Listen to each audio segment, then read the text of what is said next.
I am continuing my reading. What I'm doing in this series is to read through the entire standard works of the Church of Jesus Christ of Latter-day Saints. This consists of the Bible, the Book of Mormon, the Doctrine and Covenants, and the Pearl of Great Price.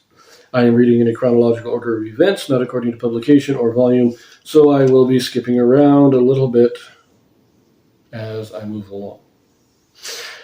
Right now we are reading the last few chapters of the first book of Chronicles, in which David is setting out the administration of the kingdom. He's getting ready to pass it on to Solomon. He's preparing for his death. We are in the last months of David's life here. Here we go. Chapter 27. Officers who serve the king are named. Princes of the tribes of Israel are set forth. Sounds like another list of names.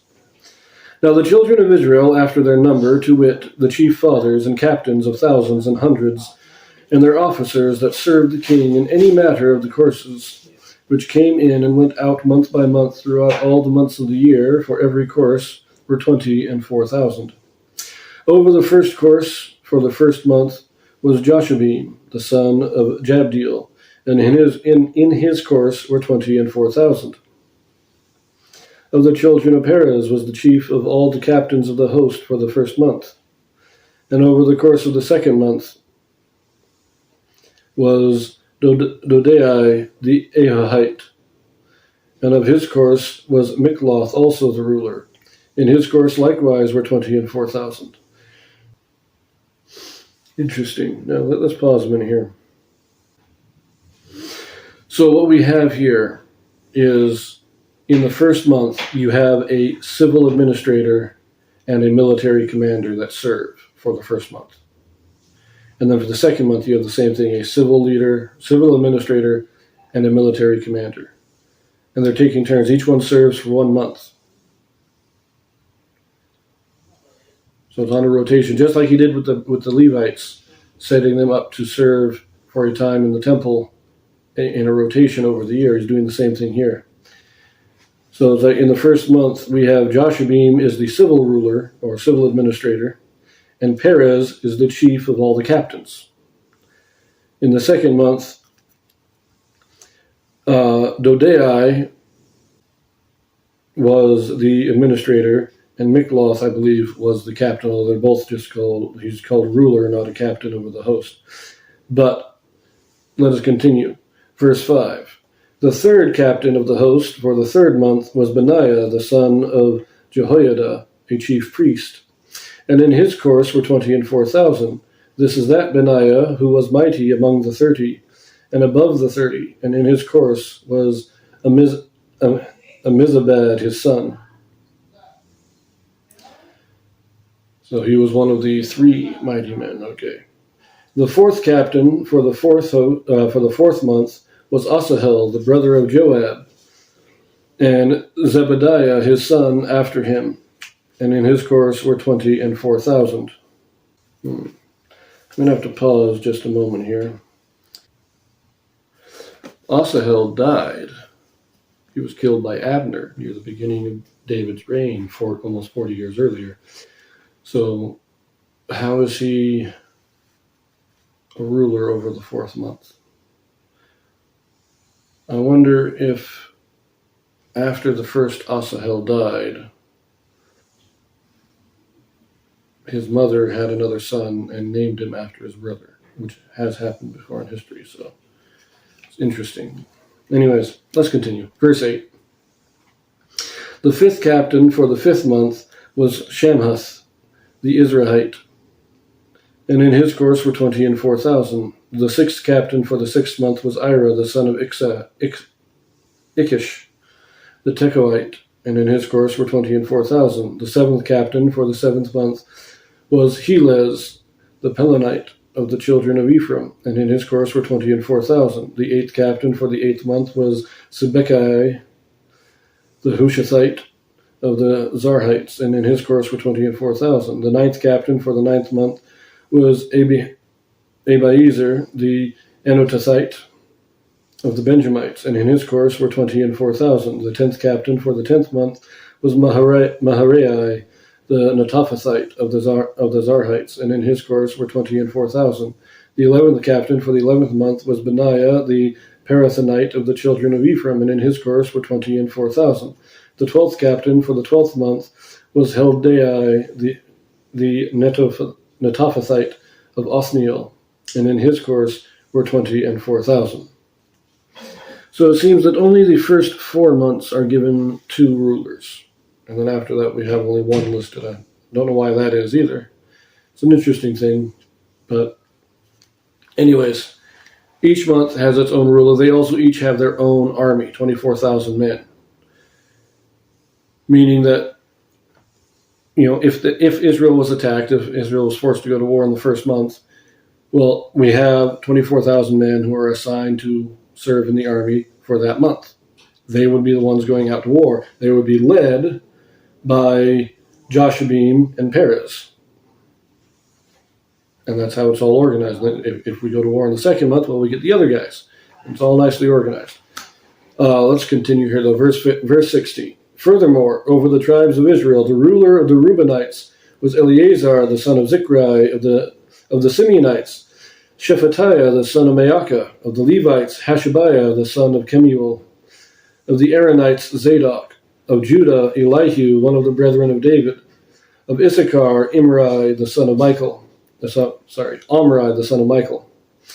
Zebulun, Ishmaiah, the son of Obadiah, of Naphtali, Jeremoth, the son of Azriel, of the children of Ephraim, Hoshea, the son of Azaziah, of the half-tribe of Manasseh, Joel, the son of Pedaiah, of the half-tribe of Manasseh in Gilead, Iddo, the son of Zechariah, of Benjamin, Jaasiel, the son of Abner, of Dan, Azareel, the son of Jeroram.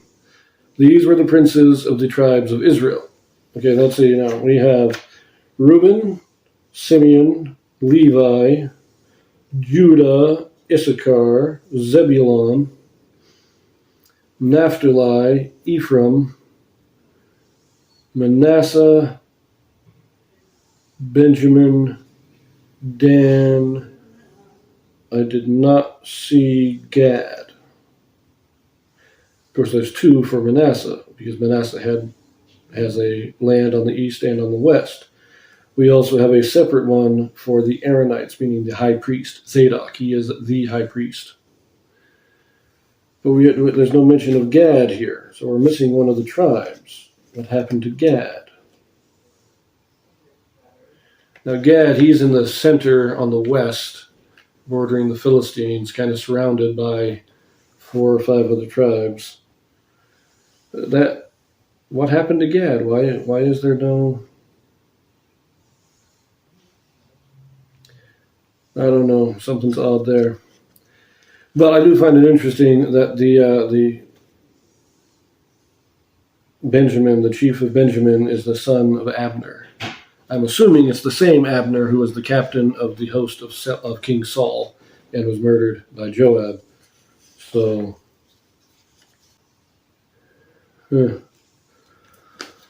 weird. It's also, they have for Judah, Elihu, one of the brethren of David. I think that is his brother. I think one of his brothers was named Elihu. And remember, David is a descendant of Boaz, who would have been the next in line as the patriarch of the tribe of Judah.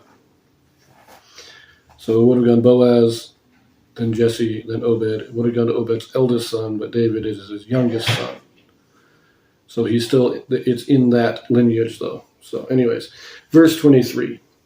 But David took not the number of them from 20 years old and under, because the Lord had said he would increase Israel like to the stars of the heavens.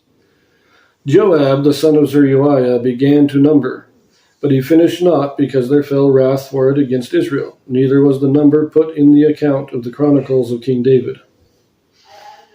Now that's interesting. We'll come back to that in a moment. Let's finish the chapter out first, though. And over the king's treasures was Asmaveth, the son of Adil.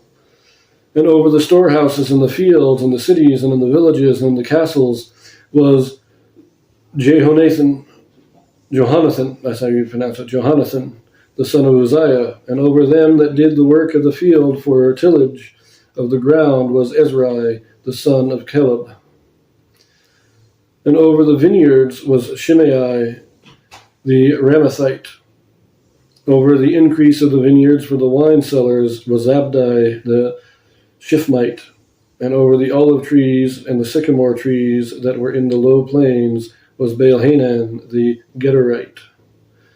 And over the cellars of oil was Joash, and over the herds that fed in Sharon was Sitrai the Sharonite, and over the herds that were in the valleys was Shaphat the son of Adlai.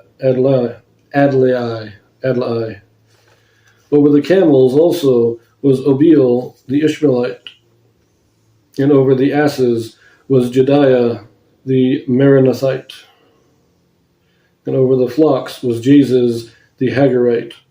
All these were the rulers of the substance which was King David's. Also Jonathan, David's uncle, was a counselor, a wise man, and a scribe, and Jehiel, the son of Hachmoni, was with the king's sons. And Ahithophel was the king's counselor, and Hushai the Archite was the king's companion. And after Ahithophel was Jehoiada the son of Benaiah, and Abiathar, and the general of the king's army was Joab.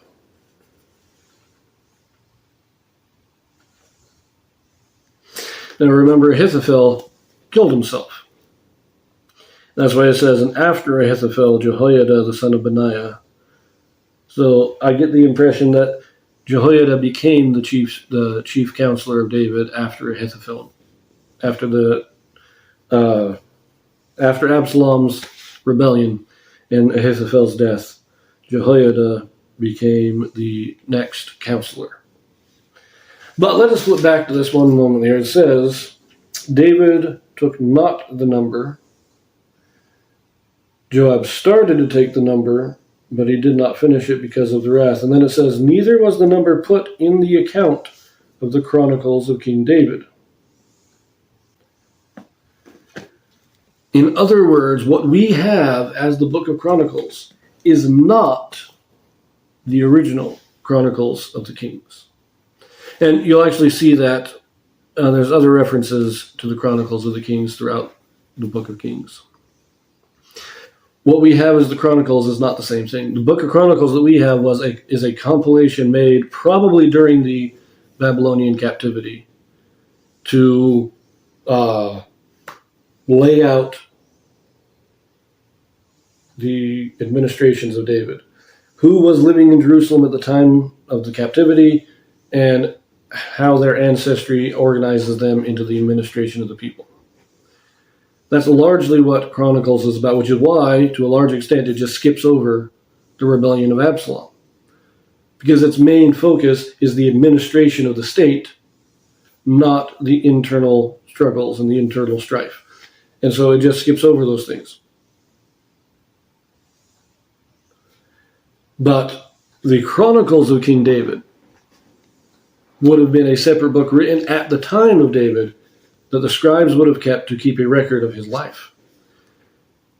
And in that, it kept the record that he did number, or he did start to number the people, but left off, and so they didn't write a number in. Which also indicates that the number we're given, in other words, the number that we have in the scriptures, we have 1.3 million in 2 Samuel, but it's like 1.57 million in Chronicles.